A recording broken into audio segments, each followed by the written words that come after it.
মকবুল বলল, স্যারের সঙ্গে কথা বললে আরাম পাইছি। জমানা খারাপ, মানুষের সাথে কথা বললা এই জমানায় কোনো আরাম নাই। এই জমানা হইল অবিশ্বাসের জমানা, কেউ কারো কথা বিশ্বাস করে না, আমারে নিয়ে হাসাহাসি করে। স্যার, আমারে চারটা ভাত দেওয়ানের হুকুম দিয়া দেন। আপনি হুকুম না দিলে এরা ভাত দিব না, এক বাটি মুড়ি খাওয়াইয়া বিদায় কইরা দিব। ভালো মতো যাতে খাওয়া দাওয়া করতে পারো সে ব্যবস্থা করছি। খাওয়া খাদ্য না পাইলেও আমার চলে, পিশাচের সাধনা করি। আমরা স্বভাব চরিত্র পিশাচের মতো, 3-4 দিন না খাইলেও আমাদের কিছু হয় না। আবার ধরেন মরা লাশ পইরা আছে, প্রয়োজনে লাশের মাংস খাইতে পারবো, অসুবিধা নেই। খেয়েছ কখনো? জি না। খাওনি কেন? প্রয়োজন পড়ে নাই। তাছাড়া লাশ পাওয়াও যায় না, হিন্দুরা লাশ পুড়াইয়া ফেলে, মুসলমানরা দেয় কবর। কবর থেকে লাশ বাইর কইরা খাওয়া বিরাট দিকদারি, ঠিক না স্যার? ঠিক তো বটেই। তোমার সাধনার ফলাফল কি? পিশাচ বশ মানবে? অবশ্যই, আমি নিজেও পিশাচের মতো হয়ে যাব। দিলে মায়া মহাব্বত কিছু থাকবে না। ইচ্ছা হইল খুন করলাম, থানা পুলিশ কিছু করতে পারবো না। খুন করতে ইচ্ছে করে? যে না, করে না। তাহলে এত কষ্ট করে এই সাধনা করছো কেন? সাধনা করে পিশাচ হবার দরকারই বা কি? আমাদের সমাজে পিশাচের তো অভাব নেই, সাধনা ছাড়াই অনেক পিশাচ আছে। কথা সত্য বলেছেন। তবে স্যার, ঘটনা হইল পিশাচ সাধনা থাকলে লোকজন ভয় পায়, সমীহ করে। একজন পিশাচ সাধকরে কেউ তুই তোকারি করবে না, আপনি আপনি করবে। কারোর বাড়িতে গেলে মাটিতে বসতে হবে না, চেয়ার দিবে। যার চেয়ার নাই সে জল চৌকি দিবে, মুড়ি খাওয়াইয়া বিদায় দিবে না, গরম ভাত দিবে, সালুন দিবে। দিবে কিনা বলেন?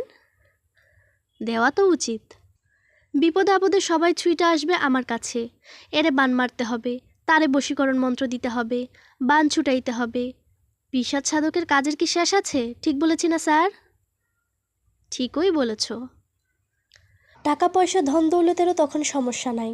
জমি জিরাত করব, ঘর বাড়ি করব, শাদি করব। আমি স্যার এখনও শাদি করি নাই, ঘর নাই, দুয়ার নাই, খাওয়া খাদ্য নাই। আমার কাছে মেয়ে কে দিবে কন? পিশাচ সাধকের কাছেও কি আর মেয়ে দিবে? মেয়ের বাবা মার কাছে পিশাচ সাধক পাত্র হিসেবে ভালো হবার কথা না। মকবুল দাঁত বের করে হাসতে হাসতে বলল, সেইটা কোনো বিষয় না স্যার। সাধনার শেষে যার ইচ্ছা আমি তারে বিবাহ করতে পারবো, পিশাচই ব্যবস্থা কইরা দিবে, আমার কিচ্ছু করতে হবে না। তাই নাকি? অত কষ্ট কইরা সাধনা যে করতেছি, বিনা কারণে তো করতেছি না। আমি তো বেকুব না। এই যে আপনার সঙ্গে এত গল্প করলাম, আপনার কি মনে হয়েছে আমি বেকুব? তা মনে হয় নাই। পিশাচ সাধনায় যারা পাশ করে তারা ইচ্ছা করলে অন্যের বিবাহিত স্ত্রীরও বিবাহ করতে পারে। যেমন মনে করেন, এক লোক তার পরিবার নিয়ে সুখে আছে, তার 2টা ছেলে মেয়েও আছে। আমি পিশাচ সাধনায় পাশ করা মকবুল যদি সেই লোকের পরিবারকে বিবাহ করতে চাই, তাহলে সঙ্গে সঙ্গে তার সুখের সংসারে আগুন লাগাবো, ছাড়াছাড়ি হইয়া যাইব। আমি আপোষে সেই মেয়েরে বিবাহ করব। এই মেয়েও আমার জন্য থাকবে দিওয়ানা। এরকম কোনো পরিকল্পনা কি আছে? পিশাচ সাধক মকবুল মাথা নিচু করে মেঝের দিকে তাকিয়ে রইল। তার ভাবভঙ্গি দেখে মনে হলো এটাই তার পিশাচ সাধনার মূল প্রেরণা।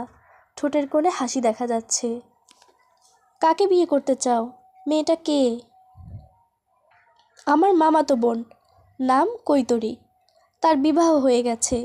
নবীনগড়ের কাঠমিস্ত্রি ইসমাইলের সঙ্গে বিবাহ হয়েছে। তার আর 2টা পুত্র সন্তানও আছে। সুখের সংসার। অন্যের সুখের সংসার ভাঙলে বিরাট পাপ হয়। আমি পিশাচ, আমার আবার পাপ পুণ্য কি? ঠিক বলেছি না স্যার? আমি জবাব দিলাম না।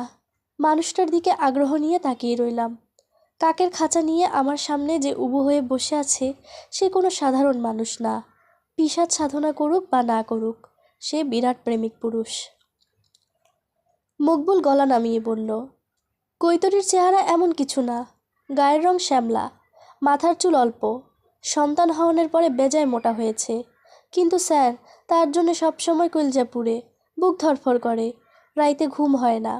আমি থাকি নবীনগরে, একদিনের জন্যেও নবীনগর ছাইড়া যাইতে পারি না। এই যে আপনার কাছে আসছি, একটা দিন থাকলে আপনারে ভালো মন্দ 2টা কথা শোনাতে পারি, সেই উপায় নাই। আমার নবীনগর যাইতেই হবে। কৈতরীর সঙ্গে তোমার কথাবার্তা হয়? যে না, তার বাড়ির সামনে দিয়ে হাঁটাহাঁটি করি, কিঞ্চিত তারে দেখি। একদিন দেখেছি তার ছেলেটারে নিয়ে পুষ্কনির দিকে যাইতেছে। সে আমারে দেখে নাই। ছেলে দুইটাও সুন্দর হয়েছে মাশাল্লাহ। বড়টার নাম গোলাপ, ছোটটার নাম সুরুজ। সব খবরই দেখি রাখো। কি বলেন স্যার, রাখবো না? আপনি একটু দোয়া কইরেন পিশাচ সাধনা যেন তাড়াতাড়ি শেষ করতে পারি। তুমি সাধনার কোন পর্যায়ে আছো? মাত্র শুরু করেছি, সময় লাগবে। পানিতে চুবাইয়া 10টা কাউয়া মারণ লাগবো। এইটা এখনও পারি নাই। এই কাউয়াটা সাথে নিয়ে ঘুরতেছে 6 মাসের উপরে হয়েছে। 2বার পুষ্কনিতে নামছি এরে চুবাইয়া মারার জন্য, 2বারই উঠে আসছি। জীবন্ত একটা প্রাণী, পানিতে চুবাইয়া মারা তো সহজ কথা না। একবার পানিতে ডুবাইয়া টান দিয়ে তুললাম, কাউয়া কিছু বুঝে নাই। হ্যাঁ, ভাবছে আমি তারে গোসল দিছি। পশু পাখির বুদ্ধি তো আমরার মতো না, তারার বুদ্ধি কম। কাকটা ছেড়ে দিচ্ছ না কেন? সঙ্গে সঙ্গে নিয়ে ঘোরার দরকার কি? কাউয়ার উপরে মহাব্বত জন্মাইছে, ছাইড়া দিতে মন চায় না। ছাড়লেও হ্যাঁ যায় না। মহাব্বতের মর্ম পশু পাখিও বুঝে। এই দেখেন ছাড়তাছি, সে যাবে না।